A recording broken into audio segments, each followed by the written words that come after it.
Because right now, we look around the world and we go, okay, yeah, we live in a world of war. We wish the war out there would stop.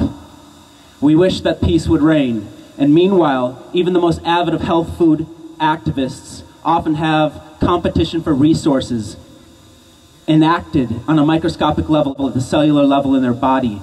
The collective experience as a humanity is a mirror of what the majority have going on at the cellular level.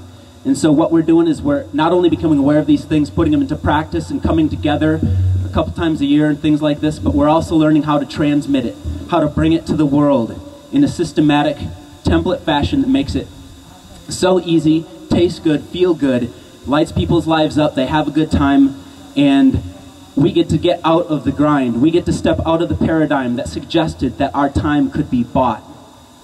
Your time is your dominion to create value in the world.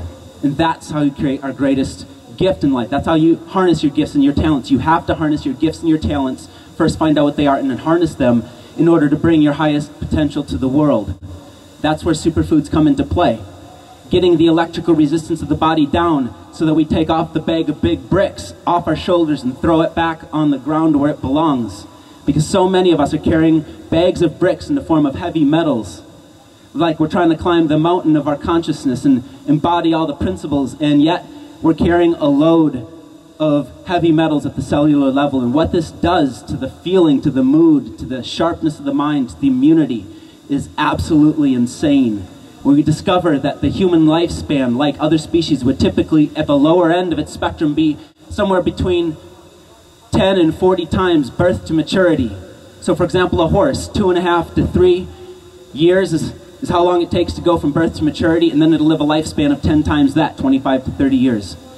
And we see this as the typical across the human nature spectrum. All of a sudden we jump into humans that do a couple of things programmed from birth, never questioned, insulating their energy fields from the earth with insulating material we call rubber sole shoes, and cooking the food. The only thing that humans do that animals don't is we destroy every living nutrient into a very base substrate of itself that's much less valuable, forces the body to work overtime, forces the body to steal, rob, take metabolic enzymes used to run our biology for an eternity, and instead then use them as short-term loan to the digestive system to digest food. Is this how we really want to live in a war on the internal level? Body, bone, brain, hair, all competing for the same wonderful nutrients? Absolutely not.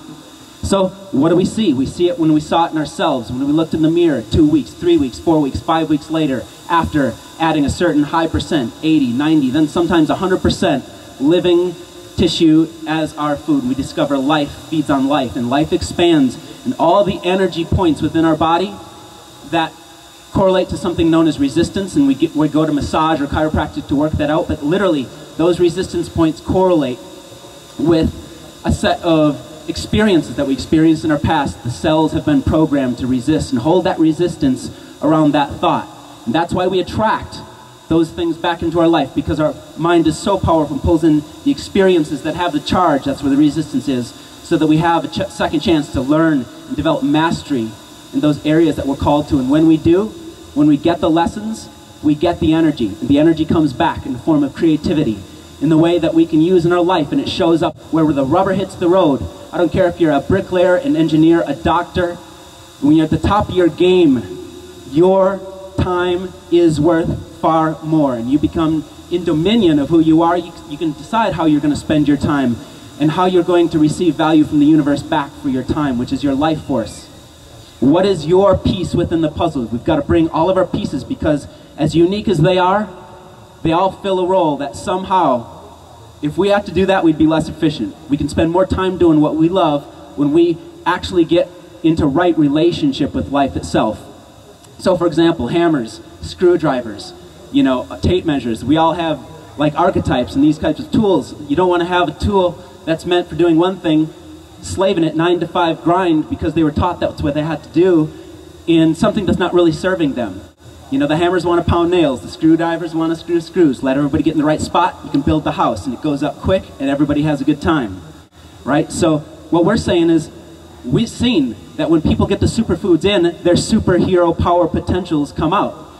they become unresisted. The energy comes back. Creativity reigns. This is the nature of our being. We were born with it. Only through unconscious choices have we ever experienced anything other than that. And so it's just about learning the information, sharing the information, becoming a bridge, becoming a portal for people to come into contact with information that can transform their life forever.